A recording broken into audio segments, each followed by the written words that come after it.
1.5 വർഷത്തോളം നീണ്ട ഇസ്രയേൽ ആക്രമണത്തിൽ ഗാസയിൽ കൊല്ലപ്പെട്ടവരുടെ എണ്ണം 61,709 കവിയുമെന്ന് അധികൃതർ വെളിപ്പെടുത്തുകയുണ്ടായി. കാണാതായവരുടെ എണ്ണം കൂടി ഉൾപ്പെടുത്തിയതോടെയാണ് മരണസംഖ്യ വലിയ തോതിൽ ഉയർന്നത്. 47,518 പേർ കൊല്ലപ്പെട്ടുവെന്നായിരുന്നു ഗാസ ആരോഗ്യ മന്ത്രാലയം നേരത്തെ പുറത്തുവിട്ട കണക്കുകൾ വെളിപ്പെടുത്തിയിരുന്നത്.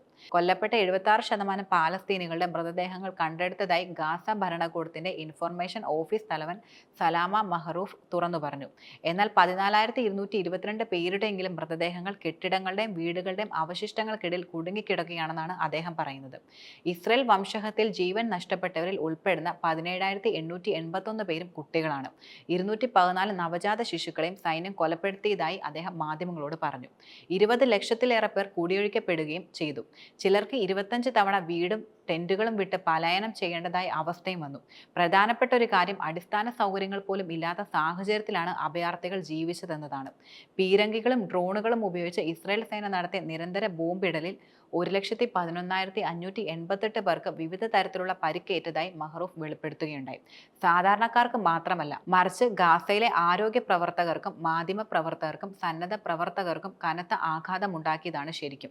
1,155 ആരോഗ്യ പ്രവർത്തകരും 205 മാധ്യമ പ്രവർത്തകരും 194 സിവിൽ ഡിഫൻസ് ജീവനക്കാരും കൊല്ലപ്പെടുകയും ചെയ്തു.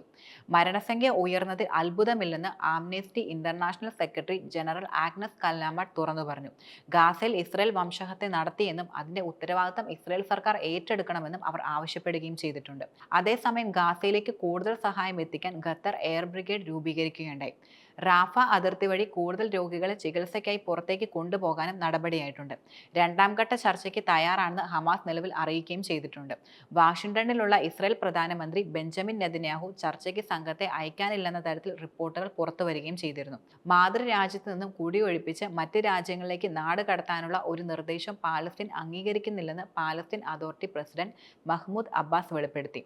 ഗാസയിൽ വെടിനിർത്തൽ പ്രഖ്യാപിച്ചതിനു ശേഷം വെസ്റ്റ് ബാങ്കിലേക്ക് കൂടുതൽ ആക്രമണം അഴിച്ചുവിട്ട അമേരിക്കയുടെ നടപടിയെയും വിമർശിക്കുകയുണ്ടായി. ഇസ്രയേൽ കടന്നാക്രമണം അവസാനിപ്പിക്കാൻ അമേരിക്കൻ പ്രസിഡന്റ് ഡൊണാൾഡ് ട്രംപ് നടപടി എടുക്കണമെന്നും പാലസ്തീൻ അതോറിറ്റി വക്താവ് വെളിപ്പെടുത്തുകയുണ്ടായി. ഗാസയിൽ നിന്ന് പാലസ്തീൻകാരെ തുടച്ചു നീക്കി അവരെ മറ്റ് അറബ് രാഷ്ട്രങ്ങളിൽ നിന്ന് പുനരധിവസിപ്പിക്കാനുള്ള ട്രംപിന്റെ തീരുമാനം തള്ളിക്കളയുമെന്നാണ് ഇറാൻ പറയുന്നത്. ഗാസയിൽ ബാക്കിയായ എല്ലാ ബന്ദികളെയും വിട്ടയക്കുകയും അതിനു പകരം ഇസ്രയേൽ തടവറയിലുള്ള പാലസ്തീൻകാരെ മോചിപ്പിക്കുക, ഗാസയിൽ നിന്ന് ഇസ്രയേൽ സൈന്യം പൂർണ്ണമായി പിന്മാറുക തുടങ്ങിയവയാണ് രണ്ടാം ഘട്ട വെടിനിർത്തലിനായി മുന്നോട്ട് വെച്ചിട്ടുള്ള പ്രധാന നിബന്ധനകൾ.